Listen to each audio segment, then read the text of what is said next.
Hello everyone and welcome to another Hallelujah Season review. Today I am reviewing Venn. This is a party game published by the Op Games, who provided this copy complimentary for the purposes of this review. And it is a party game for 2 or more players. This is really a competitive, you can play it either competitively in teams or you can play it cooperatively. With a co-op variant. And let's go ahead and kind of show you what comes in the box. Obviously, we're going to deal with something with Venn diagrams, these circles, right, of overlapping. Very cool concept. I've always been really intrigued with Venn diagrams. I'm an engineer by schooling background, and currently I'm an instructor. And so really kind of an interesting idea and concept to look at for a party game. Let's see how they did. As far as component quality and things, first of all, the rules. The rules are good. It's a pretty straightforward game and concept, but everything that I kind of look for in a good rule set is here. We have, a good setup. We have pictures, explanations of things, as well as, some examples. So everything that I kind of look for is good there. Here's our cooperative play for, the 2 or more players that way. And so very, straightforward rule set there.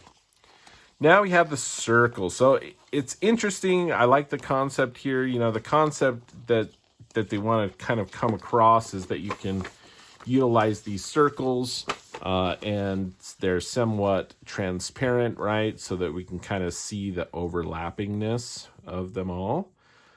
The only distinction I have here, I think these work fine. They're this kind of weird, just kind of plastic material.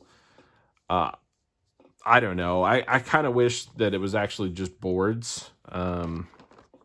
The cards here are fairly large, and if you are doing anything in the middle, it's kind of hard to fit everything in here. That's my only kind of downside that I'm going to say with the setup with those.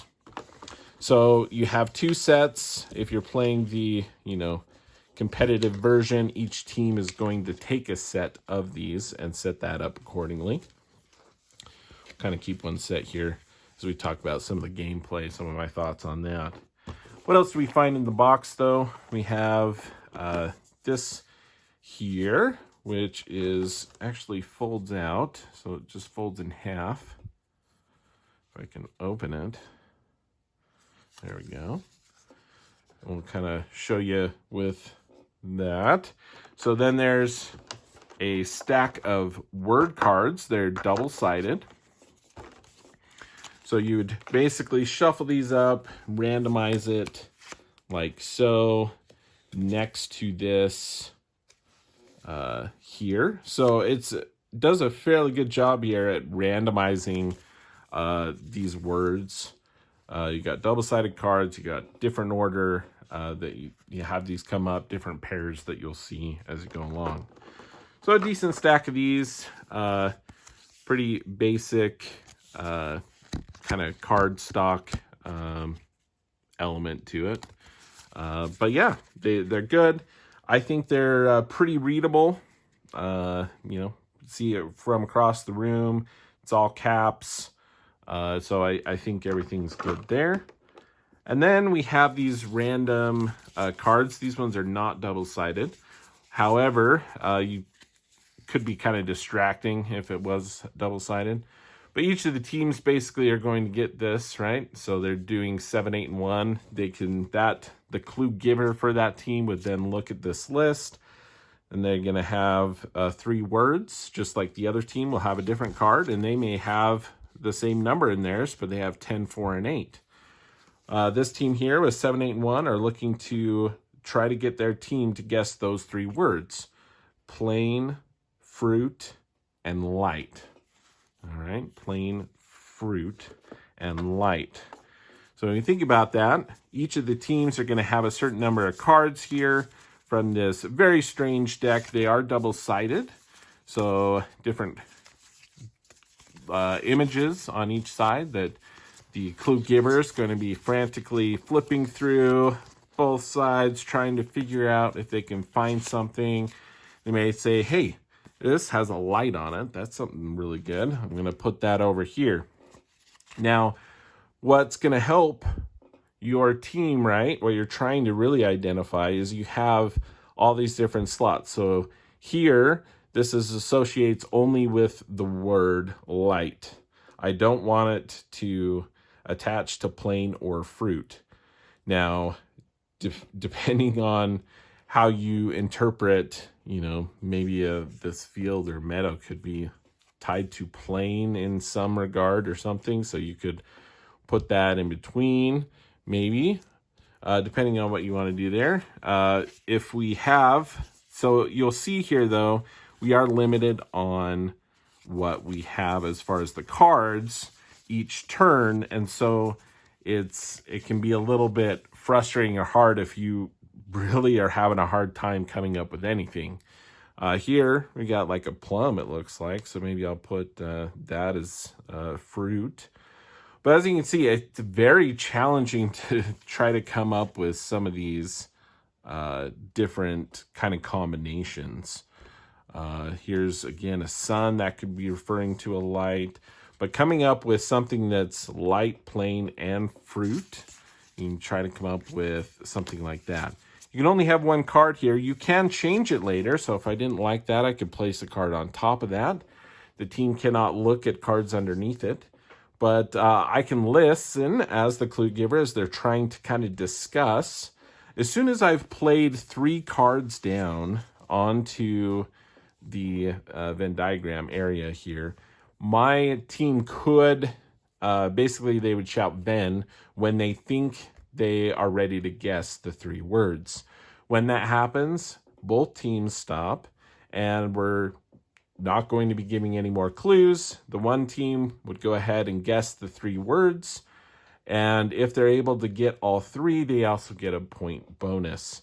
The other team will not have that bonus available to them, but they would also then be able to guess their 3 words and get points accordingly.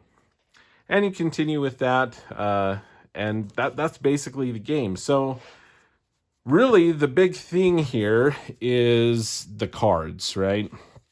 So I've already said some of them are very, very odd. Trying to fit them to 3 random words, and there's all sorts of weirdness going on with these cards, right?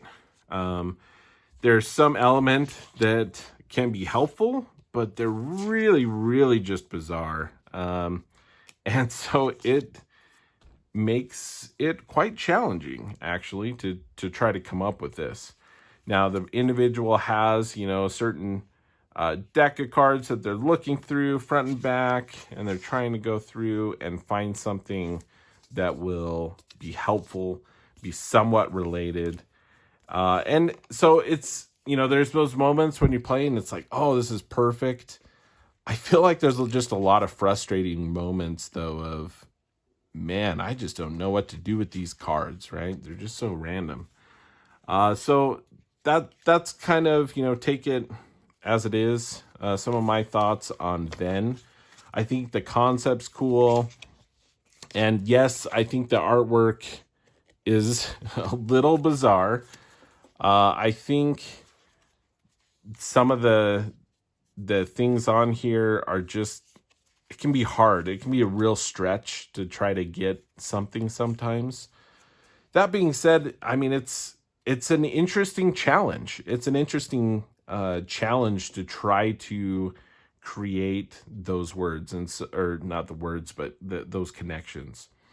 So, if you're looking for a challenging party game that's going to really make you kind of think, I think, maybe people at Mysterium and Dixit and those sort of folks can possibly see this as a game that they may enjoy. It just, when it comes down to it, like Codenames and some of these other party games are just going to be a little more straightforward. And you have the clue giver coming up with, the clue.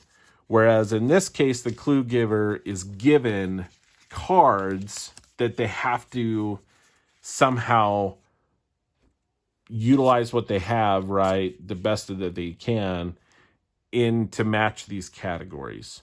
So there's just a difference there in the type of party game, right? So this is, to me, a little more challenging, a little more thinky. You can find maybe a little more frustrating moments within it. But it is an interesting concept and an interesting challenge to try to do that. And so it's kind of an interesting puzzle that you may look at that and think, yeah, that looks like fun. That's something I can enjoy. For me, as far as like a family game, I think this one said, 10 and up. My kids, I have a kid around that age, just under that age. I honestly, it can be a bit stretch for them. Sometimes they can get it better than, my wife, though. Like, it's really interesting as far as kind of the thought process behind some of the cards. They're really, really kind of odd. And someone may have artwork like this in their house, right? They may love this sort of thing. It makes just for a challenging little game, but an interesting puzzle that I found to be pretty entertaining. But I don't know personally for me if this is going to be a party game that we're going to get out as frequently, say, as code names or different ones like that. So yeah, that is my take on that's how Lou sees it with Venn. If you liked the video, found it helpful, please consider giving a thumbs up and subscribing to the channel. And we hope that you'll watch more of the content, and we'll hope to catch you next time.